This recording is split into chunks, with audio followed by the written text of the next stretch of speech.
Alright, so today I want to talk about 10 tips to help you become a better parent. And, a lot of these can be applied to, different cultures and racial groups. But this is speaking from, my perspective being a black woman. Alright, so we're going to break it down. Alright, so number one is that starting from the beginning, before even having a child, you should, we need to be more careful about, who we choose to partner with and, who we're choosing to procreate with. So if it's a man or a woman that you can't see as a wife or a husband or a motherly type figure, then that's what you want personally, that's not somebody that you should necessarily be laying down with, especially unprotected, because then you run the risk of bringing a child into this world, with a person that you won't have to deal with for your whole life. So, that's the main thing that I would say, starting off before you even have a child is be careful with, who you decide to have a child with. That goes as far as, if you all are on the same page spiritually, mentally, financially, all of that. You need to take all of those things into consideration before being, with the person. Okay, number two is to, once the child's here, you want to make sure that you spend time with them. Spend that quality time with them. Don't always, get used to having a child be sat in front of a TV screen, playing a game, on the phone, on a tablet. You want to make sure that you're spending actual time with them. Make sure that you actually build that bond and know your child in and out. Just really understand them. And sometimes get down to their level and just, remember how it felt to be a child yourself. Because human interaction is important. I think a lot of us have lost, have forgot the value of that. We get so used to being in our phones and on our computers and stuff that we forget, how important it is to really interact with each other. That's how you build empathy, with each other. That's how you really know and build bonds with people.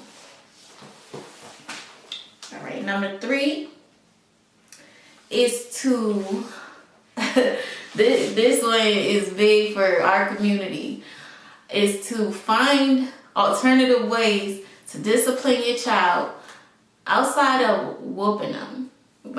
Because I think back to when I was a kid and how I used to feel after I got a whooping. I honestly used to hate my mom for whooping me. I would feel like that was so unnecessary. We didn't fix anything from you whooping me. It just made me mad at you, But every kid is different, but at the same time, I do feel like it's other ways, more effective ways to discipline a child from, instead of laying hands on them. If you actually talk to them, even when they're really young, my kids are really young, but I still can talk to them. They still can express to me in one way or another, what's going on with them. And most of the time when your child is acting out, and I won't say most of the time, I feel like every time your child is really, really acting out, it's a reason for it. Sometimes they're sleepy. Sometimes there's something else going on with them. They might be bothered, all type of situations could be happening. Say for instance, it's the other parent is absent. Your child might start to act out in certain ways, because of that. But you don't want to spank your child and get mad at them, for something that's outside of their control. You really talk to them and try to understand what's going on.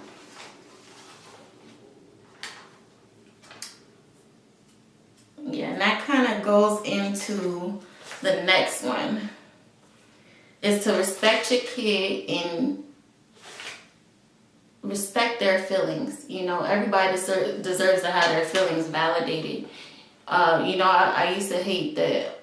I've seen in my community a lot of people would just look at a child like, oh, your feelings don't matter, or do it because I said so. Ooh, that used to make me so mad. They say, do it because I said so. Like, what? No, I need to understand why I'm doing something.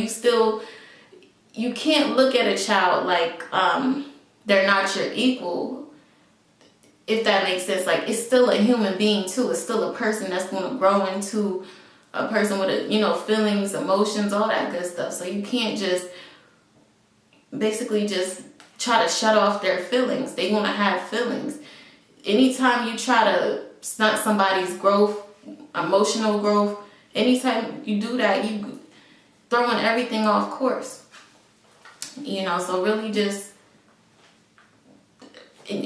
build that bond so that they can talk to you about anything, so that when they are going through things, instead of them going to their friends and getting wrong advice about certain things, they can just go to you, and feel comfortable enough to talk to you, instead of having this fear-based relationship where they feel like if they do something wrong, they gotta hide it, or they gotta run away from home, or they gotta find, other ways to deal with it. Yeah. Number 5 is to use a firm voice, but don't yell. Don't scream at them and yell. Like, nobody likes to be yelled at. I feel like all of these tips can be applied if you just think about how it felt to be a child yourself. What type of parent would you have wanted to have? How would you wanted your parents to have dealt with you differently? Did you like when your mom came home screaming about you doing the dishes or not doing the dishes and stuff like that? Screaming about you not cleaning your room? It's other ways to do it. You talk to them, you set boundaries, and you do set consequences. If they don't do this, then this gets taken away. If they don't do right and they act out, then this happens. That's more effective than screaming and wasting a bunch of energy on nothing, because it's just going to make everybody agitated and on edge. You use a firm voice, but you don't need to yell. You don't need to disrespect them. You don't need to call them out their name. I know a lot of us single mothers in this community, sometimes we be frustrated about a whole lot of other things. And, a lot of people don't want to be honest about that, but we be frustrated that we're doing it by ourselves, frustrated, about a lot of things. But you can't take that out on your child, frustrated from work and spending so many hours, and then by the time you get off work, you don't even really feel like dealing with your child, but you have to have patience in certain things. You have to prioritize. It's your kid. That's a whole human being that you brought into this world.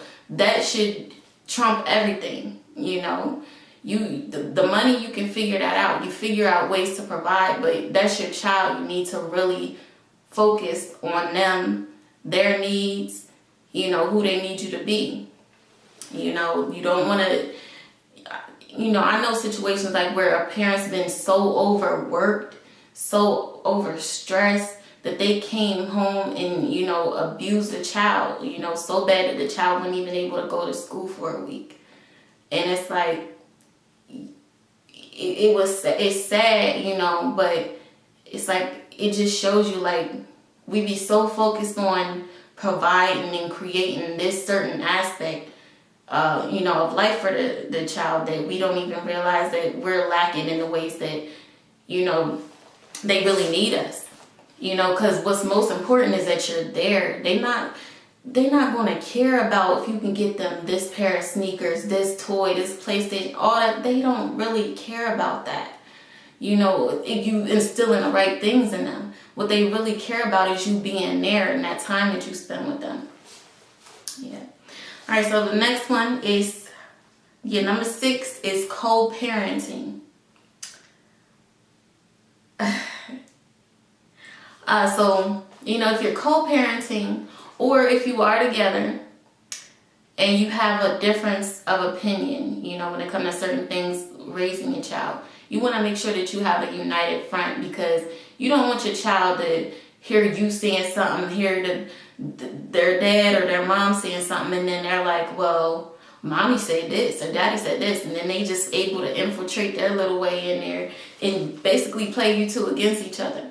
So you want to have a united front with with each other, and have open communication with each other, and try to understand each other's point of view instead of talking at each other and being mad at each other. That goes for the co-parenting too. It's the same thing. You can't get anything done. You can't effectively and you can't raise your children in a healthy way if you're always mad at their parent. You got to let that hurt go and really realize this is really just about them and do what's best for them. Yeah. So, and that's another thing too. You don't want to ever badmouth your child's other parent, in front of them. That's a big no-no. That makes the child feel like they got to pick sides. I know this for personal, experience. Like, you feel like, all right, well, I know I had this relationship with this parent, but you told me they're this way. Like, so how am I supposed to feel? You don't even want to put that in your child's head. Just let them, even if they are a certain way, you let them form that opinion themselves. You don't want to tarnish your child's mind against their own parent. That's messed up. All right, number 7 is to, well, I guess that's kind of the same thing. I was saying to pick a good person to partner with. Make sure you're on the same page as far as diet, spirituality, health, all that good stuff, religion. And make sure that you pick somebody who has healed from their past, trauma. Because if you are Black in America, if you're a descendant of slaves, you was raised in the hood, anything like that, you won't have some type of traumas that you're dealing with. Whether if you realize it or not, you need somebody who might not even have been all the way healed, but somebody who's at least started the process. Not somebody who thinks it's okay to smoke weed all day, every day, abuse people and do all type of stuff. Like, they really need to be working on themselves, and they need to be present enough to be able to raise a child with you. You can't make people into what you want them to be. Just because, y'all have this baby now, you expect them to be this, and that. You need to realize who you're dealing with before you actually even have the child. Like, and if they not what you need them to be, then you gotta go. You might have to just, raise a child by yourself. Or, get help from family members and stuff.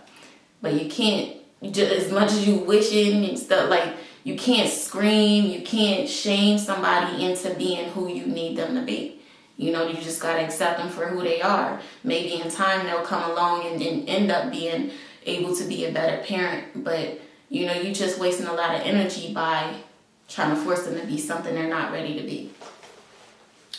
All right, number 8 is to always pay attention to situations and people that your child is uncomfortable around.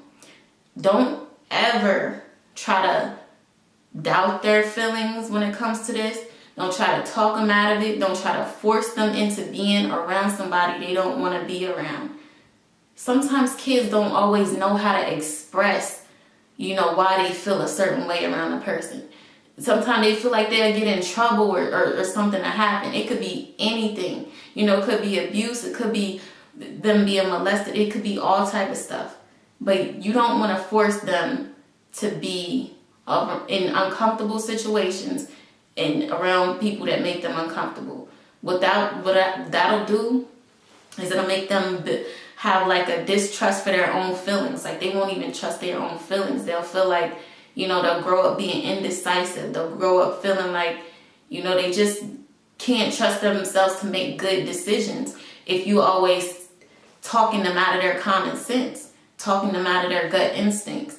You know, they know why they feel the way they feel, whether if they're able to express that effectively to you or not.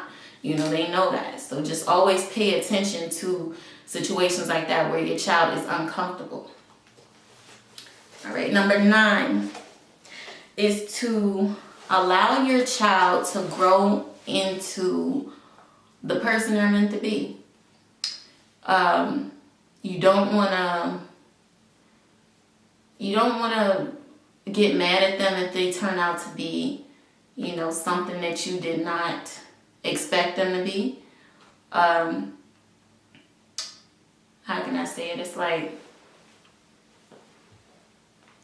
you gotta understand that even though you birthed this person or you know, raised this person, you know, whoever's watching, you gotta give them time to grow, and you gotta realize that they've been exposed to things that, you know, you might not know. They've had their own experience. They've had their own life experiences to shape and mold them into who they are. You know, you'll never know every single thing about any person on this world. Like, you don't always know why people turn out the way they are. You know, so you really just have to give your child time and space to grow into, you know, who they're supposed to be. You know, I even have to catch myself with this, you know, like with my son, like not like in a bad way, but I just be like, wow, like when did he learn that? Or where did he learn that? Like they have a different mind than yours. They're going to grow and learn certain things. They're going to learn and pick up things. And on top of that, it's a different world. The world changes, generations change. And certain things come easier to, you know, different generations, you know. So you just want to let them grow into who they're meant to be. All right, number 10 is to be kind to yourself and have self-care. You know, make sure you have some self-care time. You know, that's where I'm at right now. You know, I've had to realize that you have to have time to regroup and actually know who you are outside of being a parent. You can't just be one thing all the time and then, you know, you don't know who you are. Like they say, you have to be good to yourself. You have to be able to be 100% so that you can be good for somebody else. You want to make sure you have a life, you know, outside of your kids, and, you know, just really be kind. Don't be hard on yourself. You know, I have a habit of doing that, thinking that everything should just be perfect. It's never going to all be perfect. No matter how you try to plan something to the T and try to secure every detail of your life, things happen sometimes. Like, and you just have to be okay, and you have to learn how to maneuver through those situations.